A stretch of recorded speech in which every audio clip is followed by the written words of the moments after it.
Hi everyone, welcome to J chemistry. So guys, अपना CSIR NET का paper है 28 जुलाई को, है ना। आई होप आपको डेट पता है, ऑब्वियसली पता होगी, है ना। आपकी रिवीजन आई होप कंप्लीट हो गई होगी।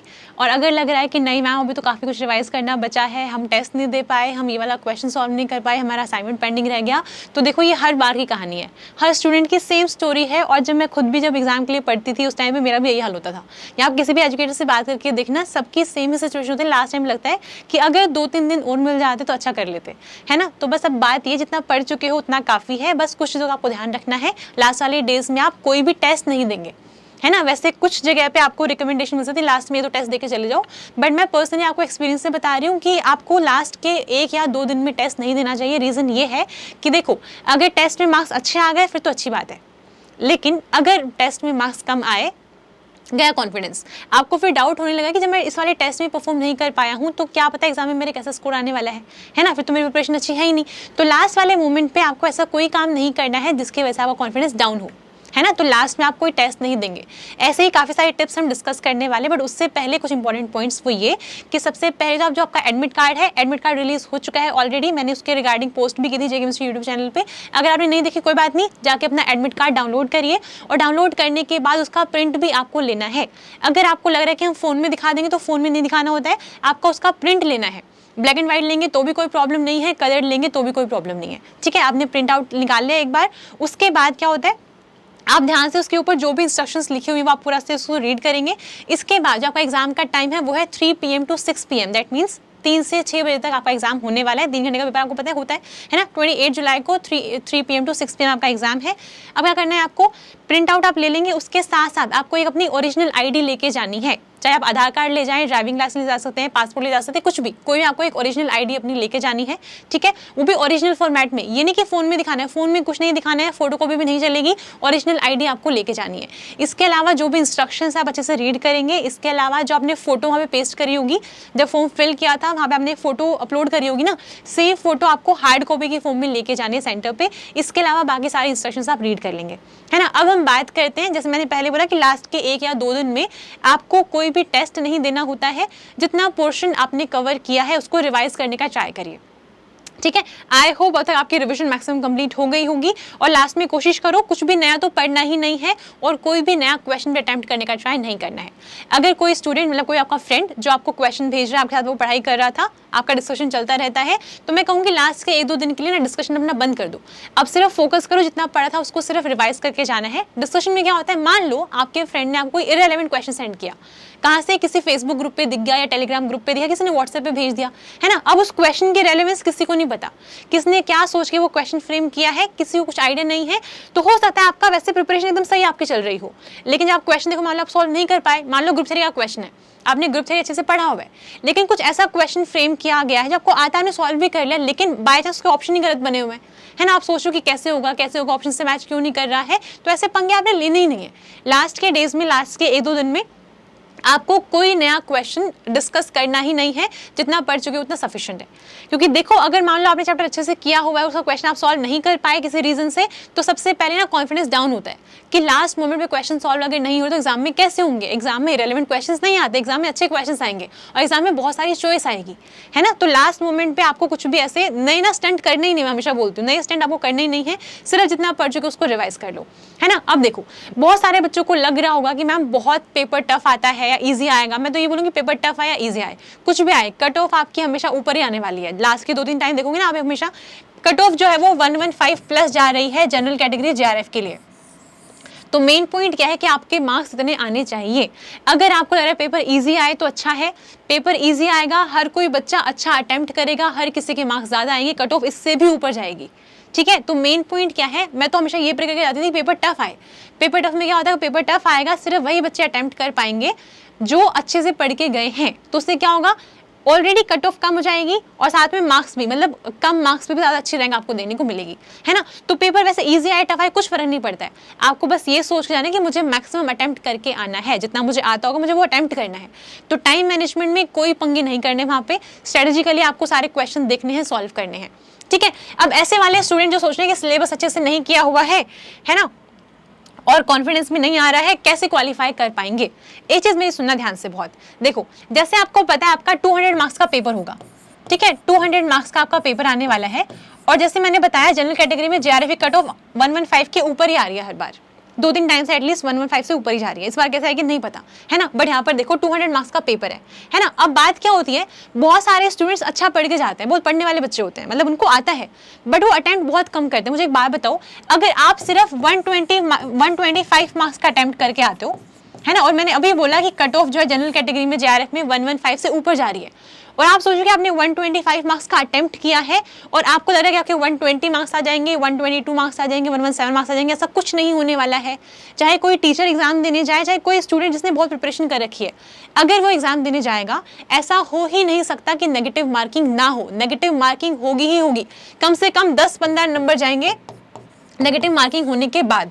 सोचो आपने 125 मार्क्स का अटेम्प्ट किया, 15 मार्क्स नेगेटिव में चले गए, 105 मार्क्स आए, JRF कट ऑफ क्वालिफाई नहीं हो सकती है। तो मैं क्या समझाना चाह रही हूँ, मैंने बहुत बार देखा है बच्चों को बहुत अच्छी केमिस्ट्री आ रही होती है, लेकिन वो अटेम्प्ट करने से डर जाते हैं, है ना, तो वो अटेम्प्ट सिर्फ 125 मार्क्स का करके छोड़ के आ गए। ऐसा नहीं काम करना। आपको पता है जब कट ऑफ 115 से ऊपर ही जा रहे तो आपको अटेम्प्ट बढ़ाना पड़ेगा। ये मैं बात कर रही हूँ उन वाले स्टूडेंट्स के, ये कॉन्सेप्ट अच्छे हैं बट वो ज़्यादा अटेम्प्ट करने से डरते हैं। तो मैं कहना चाह रही हूँ कि 125 मार्क्स का अटेम्प्ट करके 115 कट ऑफ क्लियर नहीं होती है, आपको अपना अटेम्प्ट बढ़ाना पड़ेगा। और अगर आप अच्छे चैप्टर्स पढ़ के गए हो, आप अच्छे मार्क्स का अटेम्प्ट कर ही पाओगे ऑब्वियसली, ठीक है। अपना टारगेट हम रखते हैं कि हमें कम से कम मिनिमम 150 मार्क्स का अटेम्प्ट करके आना है। ये मैं बात कर रही हूँ उन वाले स्टूडेंट्स की जिन्होंने अच्छे से पढ़ाई करी हुई है, जो रिपीट कर रहे हैं एग्जाम, कुछ 2 या 3 नंबर से रह गया, कुछ 10 मार्क्स से रह गया, 20 मार्क्स से रह गया, 40 मार्क्स से रह गया था लास्ट टाइम। इस बार वो क्वालिफाई करके आए, अच्छी रैंक से क्वालिफाई करके आना है, ठीक है। सो अटेम्प्ट कम करने से, मतलब अटेम्प्ट ज्यादा करने से डरना नहीं है, अटेम्प्ट आप कम करके नहीं आएंगे। अगर आपको केमिस्ट्री आती है, आपने पढ़ाई करी है, आपने प्रीवियस क्वेश्चंस किए हैं, तो आप 150 मार्क्स आराम से कर सकते हो, है ना। अब मैं ये नहीं बोली कि आंखें बंद करके 150 मार्क्स का अटेम्प्ट करके आना। हो सकता है पेपर इतना डिफिकल्ट आए कि कोई भी बच्चा 130 से ऊपर अटेम्प्ट ही ना कर पाए, तो उस टाइम पे इस वाले पॉइंट को मत लगाना। मैं ये कहना चाह रही हूँ, ये जनरल बातें हैं, एग्जाम को देख के वहां बैठ के डिसाइड करना होता है कितने मार्क्स का अटेम्प्ट करना है, कितने मार्क्स का नहीं करना है ना। तो मेन पॉइंट क्या है कि आपको जो आता है वो आपको करके आना है। बहुत बार 2 गलतियां होती हैं, या तो बच्चे ओवर अटेम्प्ट करते हैं कि उनको आता नहीं है, बट उन्हें देखिए 150 मार्क्स का अटेम्प्ट करना है, वो 135 मार्क्स के ऊपर पेन भी नहीं ले रहा उनका, उनसे क्वेश्चन सॉल्व नहीं हो रहे, बट वो तुक्के मार के अटेम्प्ट कर, मैं वो नहीं बोल रही, तुक्के मार के अटेम्प्ट करके 150 मार्क्स का अटेम्प्ट करके आना, जो आता है वो करके आना है, ठीक है। ऐसा नहीं होना चाहिए कि आपने सिर्फ सोचा कि 135 मार्क्स हो गया, ठीक है, बहुत हो गया अटेम्प्ट, आगे करना ही नहीं है मुझे, ऐसे नहीं। आपको पता है कि आप कर चुके हो, तो फिर आपको अपना अटेम्प्ट बढ़ाना है। और बहुत बच्चे क्या सोचते हैं कि नहीं, मतलब वो बहुत कम अटेम्प्ट करके आ जाएंगे। सपोज आप 70 मार्क्स का अटेम्प्ट करके, क्या फायदा है, 75 मार्क्स पे या 70 मार्क्स पे कोई कट ऑफ क्वालिफाई नहीं होने वाली है। इससे अच्छा क्या, मारो तुक्के। फिर मैं तो यही बोलती हूँ, तुक्के मारो, क्या तुक्का लग के पेपर क्वालिफाई हो जाए, है ना।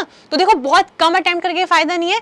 कुछ बच्चे क्या करेंगे, उनको अच्छे से आता है सब्जेक्ट, 150 मार्क्स एकदम सही से अटेम्प्ट कर चुके हैं, पूरे कॉन्फिडेंस से क्वेश्चन सॉल्व करके आ चुके हैं, लेकिन क्या सोचे और अटेम्प्ट करेंगे, पता चला 180 मार्क्स का अटेम्प्ट करके आ गए, क्या फायदा हुआ, सब नेगेटिव हो गया और मार्क्स आए 130 या 120। इतनी अच्छी रैंक आ सकती थी 150 अटेम्प्ट करने से, बट बाकी अटेम्प्ट जो किए सारे नेगेटिव में चले गए। तो वहां बैठ के अच्छे से आपको एनालाइज करना, पेपर डिफिकल्ट आया, ईजी आया है, पेपर चलो कैसा भी आया हो, वहाँ बैठ के पता नहीं चलता कि बाकी सब कैसा परफॉर्म कर रहे हैं, बट ये तो पता है ना कि आप कितना अटेम्प्ट कर सकते हो। तो हमेशा वही वाले क्वेश्चंस करो जो आपको अच्छे से आते हैं, और 150 मार्क्स अटेम्प्ट करना बिल्कुल मुश्किल नहीं है। मैं दिखाती हूँ आप कैसे अटेम्प्ट करोगे। देखो 150 कैसे अटेम्प्ट कर सकते हैं, आपको पता है अपने पास 3 सेक्शन आएंगे, पार्ट ए आएगा, पार्ट बी आएगा, पार्ट सी आएगा, ठीक है। अब जैसे जैसे पेपर की कट ऑफ बढ़ रही है ना, ऐसे वाले बच्चे बढ़ गए हैं नंबर में जिनकी केमिस्ट्री अच्छी है, पर पता नहीं क्यों अटेम्प्ट करने से डर जाते हैं, तो इसलिए पहले मैं उनको डिस्कस कर रही हूँ। देखो आपको पता है पार्ट ए आएगा, पार्ट ए में 20 क्वेश्चंस आएंगे, आपको 15 अटेम्प्ट करने हैं, ठीक है। पार्ट बी में 40 क्वेश्चंस आएंगे, आपको 35 अटेम्प्ट करने हैं। पार्ट सी में 60 क्वेश्चंस आएंगे, आपको 25 अटेम्प्ट करने हैं। पार्ट सी में एक क्वेश्चन 4 मार्क का रहता है, ठीक है, और अगर नेगेटिव हुआ तो -1 जाएगा, ठीक है। यहाँ पे एक क्वेश्चन आपका 2 मार्क्स का रहेगा, नेगेटिव होने से 0.5 यानी कि हाफ मार्क्स जाएगा। यहाँ पे देखें, अगर पार्ट ए भी एक क्वेश्चन 2 मार्क्स का रहने वाला है, अगर एक क्वेश्चन गलत हुआ तो -0.5, ये नेगेटिव मार्किंग का कॉन्सेप्ट है, ठीक है। अब देखो जो बच्चे फर्स्ट टाइम दे रहे होते हैं उनको लगता है कि 35 तो करने ही करने हैं, ऐसा नहीं है। 35 आप मैक्सिमम अटेम्प्ट कर सकते हो, मतलब यहाँ पे 40 क्वेश्चन आएंगे, उसमें 35 कर सकते हो मैक्सिमम, इससे ज़्यादा नहीं कर पाओगे।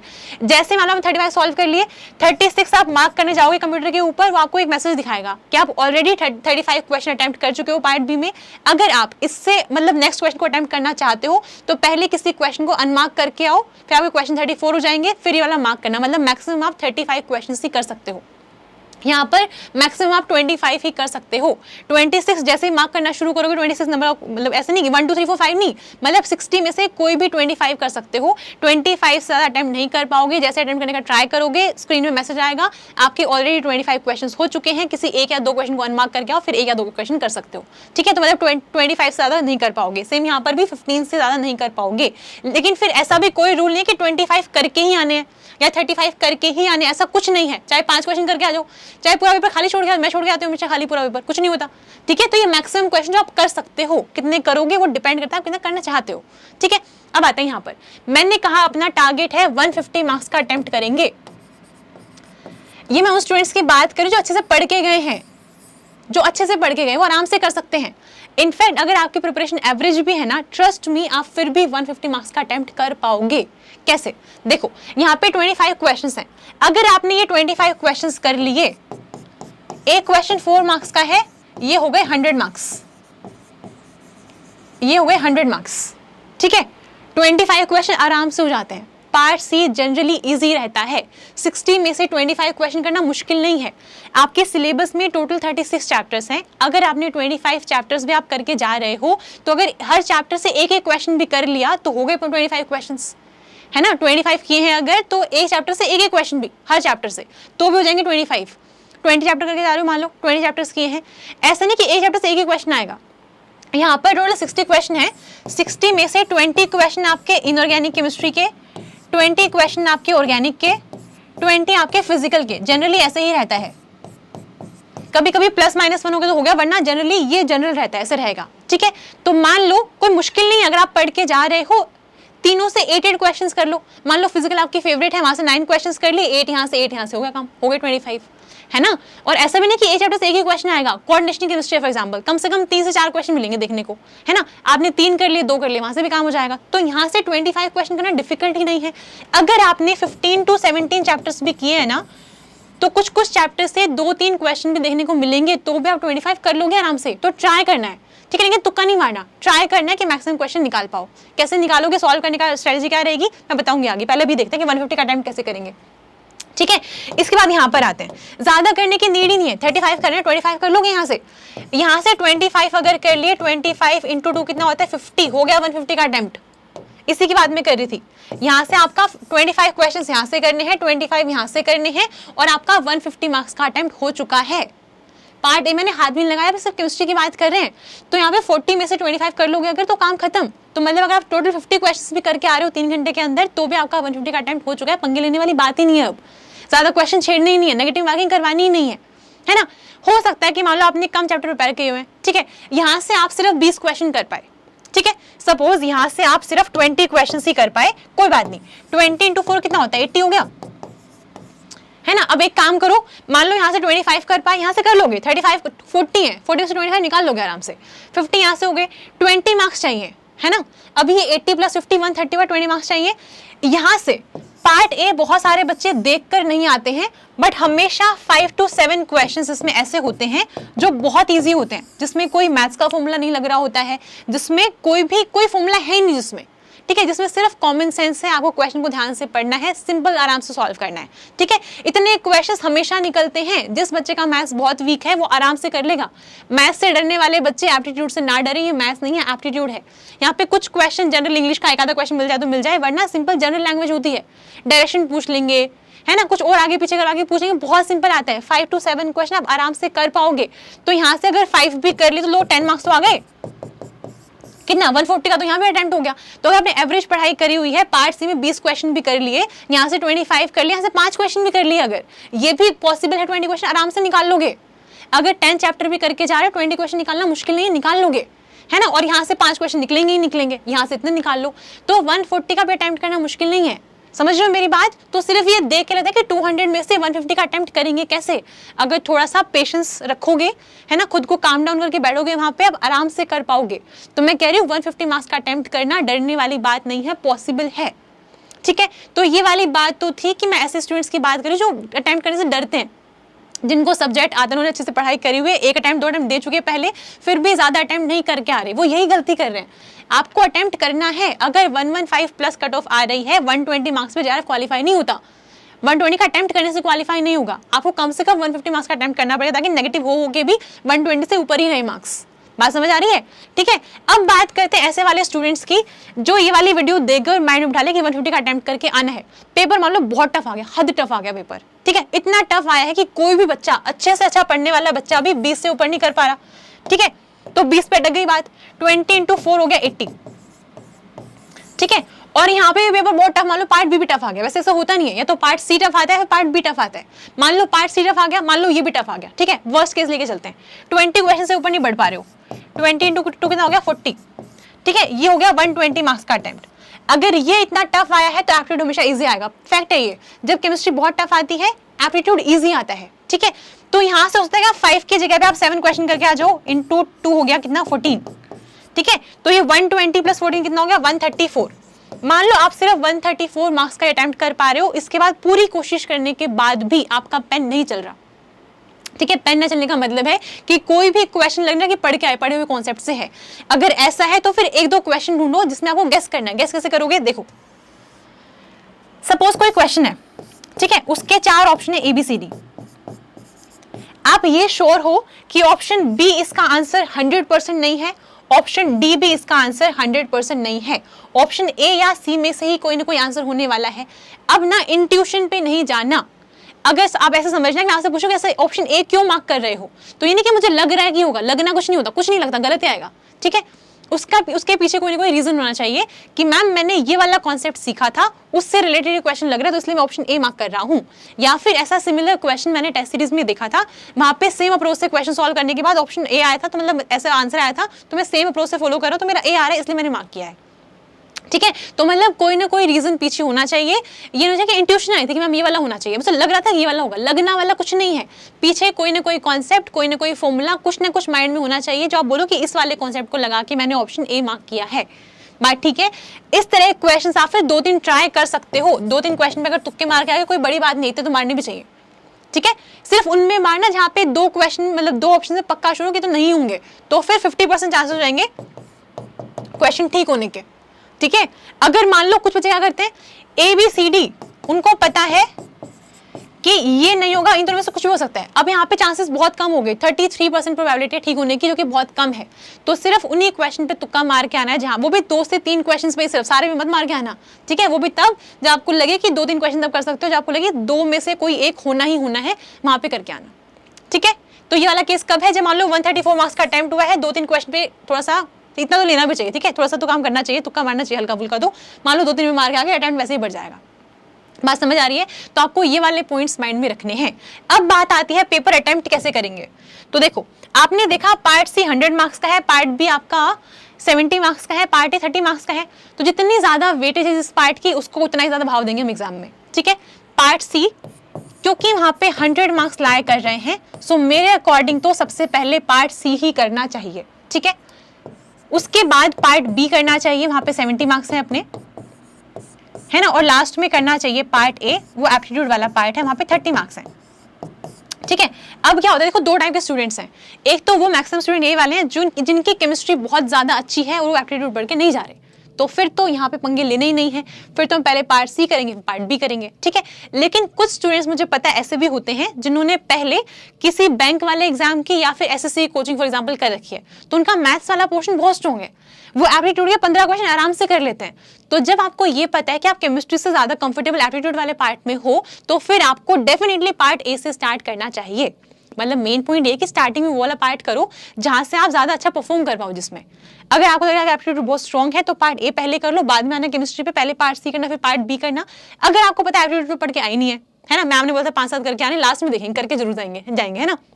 तो उस वाले केस में क्या करना है फिर आपको, उस वाले केस में मैं पहले बोलूंगी आपको पार्ट सी करो। पार्ट सी क्यों? क्योंकि यहाँ पे अगर 10 क्वेश्चन भी ठीक से कर लिए 10 into 4 40 मार्क्स होता है, यहाँ पे 10 क्वेश्चन करोगे 20 मार्क्स आएंगे, है ना। तो स्टार्टिंग में हम क्या कर रहे हैं, बिल्कुल फ्रेश माइंड है, अभी नेगेटिव थॉट्स आने स्टार्ट नहीं हुए हैं कि पेपर टफ आया है, ये नहीं हो रहा वो नहीं हो रहा, ये सब चीजें बाद में आती है ना। पेपर जब आप देख लोगे ना आधा घंटा निकल जाएगा, 1 घंटा जाएगा, उसके बाद आपके थॉट्स आने स्टार्ट होंगे माइंड में कि पेपर बहुत टफ आया है, इजी आया है ना। फिर गलतियां होनी स्टार्ट होंगी। तो पहले होगा, पहले वो वाले क्वेश्चंस करो जहाँ पे गलतियां होने के चांसेस कम है और जहाँ पे मार्क्स आने के चांसेस ज्यादा है। तो पहले पार्ट सी करना है, ठीक है। अटेम्प्ट कैसे करोगे?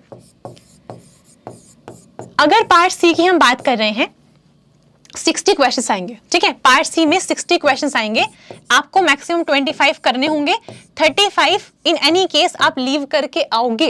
तो ये वाले क्वेश्चंस करने वाले हैं, ये वाले क्वेश्चन वो जो आप लीव करोगे। आप देख रहे हो करने वाले क्वेश्चंस का नंबर कम है, ना करने वाले क्वेश्चन या ना होने वाले क्वेश्चन का नंबर ज्यादा है। तो अगर आप पार्ट सी को पहले सिर्फ क्वेश्चन देखना शुरू करोगे कि क्वेश्चन सॉल्व बाद में पहले पढ़ लेते हैं, अगर ऐसे करोगे तो आपको मैक्सिमम क्वेश्चन वो दिखेंगे जिनका नंबर ज्यादा है, जो नहीं करने आपको सॉल्व।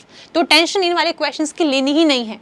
इसलिए मैं बोलती हूँ पहले आपको क्वेश्चन रीड करने ही नहीं, पार्ट से स्टार्ट करो, जो भी क्वेश्चन नंबर 1 उसको पढ़ो, आते तो सॉल्व करना, आगे बढ़ो, ठीक है। बहुत स्टूडेंट सोचते हैं कि पहले ऑर्गेनिक करेंगे, फिर इनऑर्गेनिक करेंगे, फिर फिजिकल करेंगे। इससे क्या होगा, आपका टाइम वेस्ट हो रहा है। कैसे टाइम वेस्ट होगा? मान लो आपने सोचा कि पहले आप फिजिकल करोगे, ठीक है। अब फर्स्ट क्वेश्चन स्क्रीन पे आया ऑर्गेनिक का, आप लाइन तो पढ़ोगे, कुछ ना कुछ तो देखोगे, 5 सेकंड चली गई। सेकंड क्वेश्चन पे गए, इनऑर्गेनिक का क्वेश्चन है, लाइन पढ़ी, आपने कहा नहीं फिजिकल करनी, पहले फिजिकल करनी थी, 4 सेकंड और चली गई। थर्ड क्वेश्चन पे गए, ऑर्गेनिक का क्वेश्चन है, देखा, नजर तो मारनी पड़ेगी, ऑप्शन देखने पड़ेंगे, कुछ कुछ सेकंड्स आप हर क्वेश्चन में लगा रहे हो। क्या पता फिजिकल का क्वेश्चन 20 क्वेश्चन के बाद आए या 5 क्वेश्चन के बाद आए, रैंडम क्वेश्चंस आते हैं वैसे भी आजकल, है ना। तो ऐसे वाला काम करना ही नहीं है। आप केमिस्ट्री पढ़ के गए हो, जो भी क्वेश्चन आ रहा है उसको पहले सॉल्व कर लो, ठीक है। ऐसे नहीं कि पहले फिजिकल करेंगे फिर ऑर्गेनिक करेंगे, इससे क्या होगा, आप सेम क्वेश्चन को बार बार पढ़े जा रहे हो, टाइम वेस्ट हो रहा है, ठीक है। ऐसे काम नहीं करना। और पहले सोच लो कि हमारे पास 180 मिनट्स यानी कि 3 घंटे का टाइम है, इसको हम देने वाले हैं 1.5 आवर, ठीक है, यानी कि कितना, 90 मिनट्स, ठीक है। इसको हम देने वाले हैं 1 आवर यानी कि 60 मिनट्स, और लास्ट का हाफ एन आवर यानी कि 30 मिनट्स हम पार्ट ए को देंगे, ठीक है। हमने स्टार्ट किया पार्ट सी से, क्वेश्चन नंबर 1 देखा। एक और चीज देखो, पेपर जो है वो सबका सेम होता है, ठीक है, लेकिन जो क्वेश्चंस आपके स्क्रीन पे आएंगे, जो पार्ट सी में आपका क्वेश्चन नंबर 1 है, उससे मेरा वो क्वेश्चन नंबर 7 हो, क्योंकि रैंडम फंक्शन लगा होता है स्क्रीन पे, रैंडम क्वेश्चंस आ रहे होते हैं, क्वेश्चन सेम है बट अलग अलग नंबर पे आएंगे, ठीक है। तो फर्स्ट क्वेश्चन आपने देखा, क्वेश्चन मान लो आपको देख के पता नहीं क्या पूछ लिया, है ना, नहीं आया समझ, छोड़ दिया। सेकंड क्वेश्चन पे आए, अब ये भी समझ नहीं आ रहा क्या पूछा हुआ है, ये भी छोड़ दिया। थर्ड क्वेश्चन पे आए, ये भी समझ नहीं आ रहा क्या पूछा हुआ है, बस ये भी छोड़ दिया। फोर्थ पे आए, बस अगर ये फोर्थ वाला भी नहीं हुआ ना तो टेंशन शुरू। आपका माइंड आपको बोलेगा इतना पढ़ने के बाद भी लाइन के 4 क्वेश्चन नहीं हो रहे हैं, तो क्या पता ये 35 क्वेश्चन आपको नहीं करने हो, स्टार्टिंग में ही आ गए हो, है ना। तो आपको डिमोटिवेट नहीं होना है, हम क्वेश्चन नंबर 60 तक जाएंगे, ठीक है। हो सकता है आप वाले स्क्रीन पे स्टार्टिंग में सारे टफ क्वेश्चन आ गए हो, सारे इजी क्वेश्चन लास्ट में हो, क्या पता लास्ट के 20 क्वेश्चन बहुत इजी हो, है ना। तो चाहे आप स्टार्टिंग के 30 क्वेश्चन ना कर पाओ, डिमोटिवेट नहीं होना, समझाओ कि इजी क्वेश्चन लास्ट में होंगे, तो लास्ट तक आपको होप बना के रखनी है वहां पर, ठीक है। क्वेश्चन नंबर 5 आया, मान लो नहीं हो रहा, नहीं हो तो नहीं हो रहा, कोई बात नहीं, वैसे भी हमसे 35 क्वेश्चन नहीं होंगे, है ना। फिर आए क्वेश्चन नंबर 6 के ऊपर, मान लो क्वेश्चन आया लेट्स से स्टीरियोकेमिस्ट्री का, है ना, पूछा हुआ है 2 कंपाउंड्स में क्या रिलेशन, आपको आता है, आपको पता है कि आप देखते सॉल्व कर लोगे, है ना, आपने सॉल्व कर दिया इसको। 7th क्वेश्चन पे आए, मान लो ये वाला क्वेश्चन काइनेटिक्स का है, सपोज पैरेलल रिएक्शन पूछ लिया आपसे, है ना, आपको पता है क्वेश्चन आपको आता है, पैरेलल रिएक्शन आपको पता है, बट आपको देख के समझ में आ रहा है कि क्वेश्चन लेंथी है, टाइम लेगा ये। अगर टाइम लेगा तो फिर स्टार्टिंग में हम सिर्फ वो वाले क्वेश्चंस करेंगे जो सिर्फ देखते ही सॉल्व होंगे। सॉल्व होने का मतलब क्या है कि पेन चलेगा तो फटाफट से आंसर ही निकलेगा फिर, और डायरेक्टली आप टिक मार्क करोगे। तो फर्स्ट राउंड में सिर्फ वो वाले क्वेश्चंस जिनको देखते ही टिक मार्क करोगे 100% सही होंगे, ठीक है। तो ये वाला क्वेश्चन आपको लेंथी लगा, आपको आता है बट लेंथी है, इसको आप बुक मार्क करोगे, ठीक है। पहले ऑप्शन होता था मार्क फॉर रिव्यू का, आजकल नेट में बुक मार्क का ऑप्शन आता है, इसको आप बुक मार्क कर दो, इसका साइन, इसका कलर चेंज हो जाएगा, ठीक है, इसको मतलब बाद में देखेंगे। 8th क्वेश्चन पे आए, नहीं आता तो कोई बात नहीं, बहुत सारे क्वेश्चन नहीं आते होंगे, 9th पे आते हैं। लेट्स से ये वाला क्वेश्चन है फॉर एग्जांपल कोऑर्डिनेशन कंपाउंड्स का, आपको पता है सिंपल कुछ मैग्नेटिक मोमेंट फॉर एग्जांपल निकलवाया हुआ है, आपको आता है निकालना, आपने फटाफट से सॉल्व करना स्टार्ट किया, बस सॉल्व हो गया, आपने टिक मार्क कर दिया, ठीक है। अब एक और चीज, जब सॉल्व कर रहे हो आपको A4 साइज शीट मिलेगी, यहाँ लिखो पार्ट सी, ठीक है। स्टार्टिंग क्वेश्चन आपसे सॉल्व नहीं हुए थे, आपने क्वेश्चन नंबर 6 सॉल्व किया था, 6 यहाँ लिखो, सॉल्व कर लो, सॉल्व करने के बाद बॉक्स बना दो, ठीक है। फिर आपने 9 सॉल्व किया है, 9 लिखो यहाँ पे नंबर, सॉल्व करो, बॉक्स बना दो। इससे क्या होगा, जब पेपर अटेम्प्ट कर लोगे आप लास्ट में रिवाइज करने के लिए वापस आएंगे, ताकि आप चेक करो कि 6 क्वेश्चन को सॉल्व करने में गड़बड़ तो नहीं कर दी। तो रिविजन के लिए इंपॉर्टेंट है कि आप रफ वाली शीट को अच्छे से मैनेज करें, ठीक है। ओके ऐसे करके मान लो 10th पे आए, 10th क्वेश्चन नहीं आता, 11th पे आए, मान लो 11th क्वेश्चन है क्वांटम का लेट से, है ना, और क्वांटम आपने नहीं पढ़ा हुआ, चलो फिर तो बात ही नहीं, फिर तो छोड़ के आओगे। मान लो पढ़ा हुआ है बट लेंदी क्वेश्चन है, लेंदी है तो बुक मार्क कर दो, अगर लेंदी है तो बुक मार्क कर दो, ठीक है। और मान लो फिर नेक्स्ट क्वेश्चन आया, लेट से नेक्स्ट क्वेश्चन है ओएमसी का, है ना, आपको पता है कि ये वाला कॉन्सेप्ट आपने पढ़ रखा है ना, लेकिन ये क्वेश्चन कैसे अप्रोच होगा नहीं समझ में आ रहा, बट कॉन्सेप्ट पढ़ा हुआ है आपका। अगर कॉन्सेप्ट पढ़ा हुआ है तो थोड़ा टाइम लगा के सॉल्व कर पाओगे, तो इसको भी बुक मार्क कर दो। मैं ये कहना चाह रही हूँ कि राउंड 1 में हम सिर्फ वो वाले क्वेश्चन सॉल्व, राउंड में 2 काम कर रहे हैं, हम वो वाले क्वेश्चन सॉल्व कर रहे हैं जो हमें आते हैं, और जो टाइम भी कम ले रहे हैं, जो उनका आंसर भी फटाफट से हम निकाल पा रहे हैं, वो हम राउंड 1 में करें। इसके लिए हम क्या कर रहे हैं, हम साथ में क्वेश्चन को बुक मार्क कर रहे हैं कि हमें वापस से सारे क्वेश्चन ना पढ़ने पड़े। हमें पता है ये वाले क्वेश्चन हमसे नहीं हुए थे, इनको बाद में हम पढ़ेंगे भी नहीं, क्योंकि बाद में पढ़ के टाइम क्यों वेस्ट करना है, ठीक है। तो हम सिर्फ वो वाले क्वेश्चन जो तो बहुत लेंदी हैं उनको हम डाल रहे हैं बुक मार्क में, या फिर जो हमारे पढ़े हुए कॉन्सेप्ट से हैं। बहुत सारे बच्चे क्या करते हैं, 60 क्वेश्चन से पता चला 40 क्वेश्चन तो बुक मार्क कर रखे हैं बहुत गलत कॉन्सेप्ट, बहुत गलत अप्रोच है ये, ठीक है। 60 में से 40 क्वेश्चन को बुक मार्क करने का कोई लॉजिक नहीं है। बुक मार्क सिर्फ वो वाले क्वेश्चंस करिए जो लेंदी हैं, आपको आते हैं, आपको पता है कि आपको आते हैं, बट लेंदी है और स्टार्टिंग आप टाइम देना नहीं चाह रहे, क्योंकि स्टार्टिंग में अगर किसी क्वेश्चन में 10 मिनट लगाओगे, हो सकता है उससे इजी क्वेश्चंस आ गए जो आप जल्दी कर पाओ, उसको सॉल्व करने की जरूरत ही ना पड़े, उससे पहले 25 क्वेश्चन हो जाए सॉल्व, है ना। तो जो लेंदी है उनको बुक मार्क करना है, या फिर जो आपके पढ़े हुए पोर्शन से हैं, वैसे क्वेश्चन आपने करे हुए हैं, वैसा कॉन्सेप्ट आपने पढ़ा हुआ है, उसको बुक मार्क करेंगे। बाकी जो क्वेश्चन पढ़े हुए पोर्शन से नहीं है, जो देखे समझा कि नहीं होंगे, उनको पहले छोड़ देना है, ठीक है। तो ऐसे करके हमने राउंड 1 कंप्लीट करना है। उसके बाद जाएंगे बुक मार्क वाले क्वेश्चन के ऊपर। अब कौन से करेंगे, वो वाले क्वेश्चन करेंगे जो इसलिए बुक मार्क किए थे कि लेंदी थे, आते तो हैं बट लेंदी थे, तो इस बार उनको सॉल्व करेंगे, है ना, उनको हटा देंगे, फिर बुक मार्क से सेव किया, आगे बढ़ गए, सेव किया मतलब बुक मार्क से हटाया, आगे बढ़ गए, है ना। फिर क्या बचेगा, बुक मार्क से वो क्वेश्चन बचेगा आपके पढ़े हुए कॉन्सेप्ट से हैं, फिर उन पे टाइम लगाएंगे, है ना। मान लो आपने ये वाला काम किया और आपने सपोज 20 क्वेश्चन अटेम्प्ट कर दिए, ठीक है। अब 20 क्वेश्चन के बाद ना आपको नेक्स्ट क्वेश्चन में आपका पेन चल ही नहीं रहा, आपको समझ ही नहीं रहा क्या करना है, और टाइम जो 1 आवर जा चुका है ना। तो फिर ये नहीं करना कि हाफ एन आवर में और क्वेश्चन ढूंढे जा रहे हो, ऐसे नहीं करना। जब आपको पता है कि आपके मतलब 20 क्वेश्चन हो चुके हैं, इससे आगे आप नहीं कर पा रहे सॉल्व क्वेश्चंस, है ना, तो फिर ये नहीं कि 1.5 आवर लगाना ही है। अगर पता है कर चुके हो, इससे ज्यादा नहीं हो रहा है, तो डायरेक्टली आपको पार्ट बी पे स्विच करना है। जब पता है कि पेन चली रहा, टाइम वेस्ट क्यों करें हम, है ना। इसलिए क्या करेंगे, 1 आवर के बाद अगर पेन नहीं चल रहा है तो हम पार्ट बी पे स्विच करेंगे, क्या पता ये उससे भी ईजी हो, है ना। तो जरूरी है कि सारे क्वेश्चन आप देख के आओ पेपर के, तो हम 1 आवर के बाद ही स्विच कर जाएंगे। या फिर दूसरा केस क्या होगा, दूसरा केस ये कि 1.5 आवर हो चुका है और अभी तक आपके लेट से 20 क्वेश्चन ही हुए हैं, तो ये नहीं सुना कि 5 क्वेश्चन और करूंगा। जैसे 1.5 आवर हुआ, जितने भी क्वेश्चन, चाहे 15 क्वेश्चन क्यों ना हुए हो, जितने भी क्वेश्चन हुए हैं उसको वहीं छोड़ना है और पार्ट बी पे स्विच करना है। क्योंकि हो सकता है कि आपने पार्ट सी दिखाया अभी, सिर्फ हो सकता है पार्ट बी इससे भी इजी हो और पार्ट ए उससे भी इजी हो, तो यहाँ पे टाइम वेस्ट करके फायदा ही नहीं है। 1.5 आवर से ऊपर इसको 1 मिनट नहीं देंगे हम स्टार्टिंग में, लास्ट में टाइम बचा पाए आज तो वापस आएंगे, वरना वापस हम नहीं आने वाले हैं। 1.5 आवर से ऊपर देना ही नहीं है। और अगर लग रहा है कि 1 आवर में ही मैक्सिमम क्वेश्चन हो चुके, आगे पेन नहीं चल रहा है, तो उसको 1 आवर के बाद स्विच करेंगे पार्ट बी पे, ठीक है। पार्ट बी पे जाएंगे, सेम अप्रोच फॉलो करेंगे, क्वेश्चन सॉल्व करेंगे। टाइम आपको ध्यान रखना 60 मिनट, यानी कि 1 आवर ही इसको देंगे। अगर लग रहा है कि 40 मिनट्स में ही क्वेश्चन हो गए, जितने होने थे, अब आगे पेन नहीं चल रहा है, उसको वहीं छोड़ देंगे, पार्ट ए पे जाएंगे। अगर लग रहा है कि क्वेश्चन सिर्फ लेट से 20 हुए और 1 घंटा जा चुका है, तो फिर इसको पकड़ के नहीं बैठना। और लास्ट में ये नहीं सोचना केमिस्ट्री में पढ़ के आया, एप्टीट्यूड पढ़ के ही नहीं आया, तो इसे भी कोशिश करता हूँ, जितनी कोशिश होनी थी वो 1 घंटे में हो चुकी है, जाके पार्ट ए देखो एक बार, क्या पता 4-5 क्वेश्चन बहुत ईजी होते हैं, 4-5 क्वेश्चन हमेशा आते हैं, 5 to 7 क्वेश्चन बहुत ईजी आते हैं। तो अगर 1 आवर हो गया है तो केमिस्ट्री पे टाइम देने से अच्छा क्या है, एक बार जाके पार्ट ए देख आओ, फटाफट से देख के आ जाओ। अगर हो रहा है तो कर दो, नहीं हो रहा तो वापस आ जाओ पार्ट बी या सी पे, ठीक है। तो ऐसे करके आपको पूरा पेपर सॉल्व करके आना, पैनिक नहीं करना। बस मेन चीज का ध्यान रखनी है कि जो टाइम सोच के गए हो उतना ही टाइम देना, उससे ऊपर टाइम देना ही नहीं है। बच्चों के लास्ट में फिर आने के बाद ना यही प्रॉब्लम होती है कि मैम टाइम ही नहीं मैनेज कर पाए, 2 घंटे के पार्ट सी में लगे हुए थे। फिर मन तो करते मेरा डांट दूं मैं, जब मैंने बोला था आपको कि 1.5 आवर के बाद रुकना ही नहीं है पार्ट सी पे, तो ये वाली गलती आप नहीं करोगे, ठीक है। ये वाली मिस्टेक बिल्कुल नहीं करनी है। अगर 1.5 आवर हो चुका है, चाहे आपके 10 क्वेश्चन ही क्यों ना हुए हो, मतलब पेपर बहुत टफ आ गया, मतलब वो इसके पीछे पार्ट बी पे जाओ, वो इजी होगा, ठीक है। जैसे 1.5 आवर खत्म हुआ, पार्ट बी पे स्विच कर जाओ, ठीक है। जैसे 1 आवर कंप्लीट हुआ, पार्ट ए पे जाओ, है ना। और अगर 1.5 आवर से पहले कर चुके हो क्वेश्चन, उससे ज्यादा नहीं सॉल्व हो रहे, तो पहले पार्ट बी देख के आ जाओ। पार्ट बी में कर लिया 1 आवर में, कोई बात नहीं, अच्छी बात है, यहाँ देख के आ जाओ। अब टाइम बचा है अगर, तो वापस जाओ पार्ट सी पे, ठीक है। और लास्ट में जितना सॉल्व करना था वो कर चुके हो, अब और क्वेश्चन सॉल्व नहीं हो रहे तो रिवाइज करो, जो आपने सॉल्व किया था फटाफट से देख लो, ये कैलकुलेशन सही करिए नहीं करिए, कैलकुलेशन वापस चेक कर लो, कॉन्सेप्ट देख लो, और फिर देखो जो यहाँ पे ऑप्शन निकाला था, सपोज यहाँ पे आपने ऑप्शन ए निकाला है, पता चला आंसर शीट में आपने ए मार्क कर रखा, मतलब स्क्रीन के ऊपर आपने सी मार्क कर रखा हो, कि आंसर आप ए निकाल चुके हो बट आपने सी मार्क कर दिया। तो ये वाली गलतियां भी कई बार हो जाती हैं, इसलिए लास्ट में रिवाइज करने का ट्राई करना। जब लगे कि मैक्सिमम क्वेश्चन हो चुके, टाइम नहीं, मतलब और क्वेश्चन हो ही नहीं रहे, पेन ही नहीं हिल रहा है, उस टाइम पे टाइम वेस्ट करने से अच्छा है कि एक बार जाके रिवाइज कर लो। यहाँ से भी आप 2-3 क्वेश्चन मिस्टेक निकाल ना 2-3 क्वेश्चन में, तो बहुत मार्क्स बच जाएंगे आपके। ठीक है, तो जितनी चीजें थी जो मेन पॉइंट्स मैंने आपको बता दिए हैं, इसके अलावा बाकी चीजों टेंशन बिल्कुल नहीं लेनी है। अगर आपने कुछ चैप्टर्स नहीं पढ़े हैं अब उनकी टेंशन लेके कोई फायदा नहीं है। अगर मैम क्वांटम नहीं किया, थर्मो नहीं किया, ये नहीं किया, वो नहीं किया, जो भी छोड़ना था छोड़ चुके हो ना, अब ठीक है, लास्ट के 1 से 2 दिन में वैसे भी कुछ नहीं कर पाओगे, है ना। तो अभी इन चैप्टर से टेंशन नहीं लेनी है। कुछ चैप्टर ना करने से JRF नहीं रुकेगा, जितने किया है ना, अगर उसको अच्छे से करके आओगे आराम से JRF लेकर आओगे। ठीक है, बस लास्ट मिनट पे ध्यान रखना है कि कोई भी नेगेटिव थॉट्स से बचाना है खुद को, आपकी खुद की रिस्पॉन्सिबिलिटी है। और ट्राई करना लास्ट में जाते टाइम, मान लो फ्रेंड्स साथ जा रहे हो अगर एग्जाम देने के लिए, तो फिर कोई भी केमिस्ट्री का कॉन्सेप्ट डिस्कस नहीं करना, सिर्फ अपना पढ़ने पे ध्यान दो। ठीक है, यहाँ वहाँ की बातें कर लो बट केमिस्ट्री डिस्कस मत करो।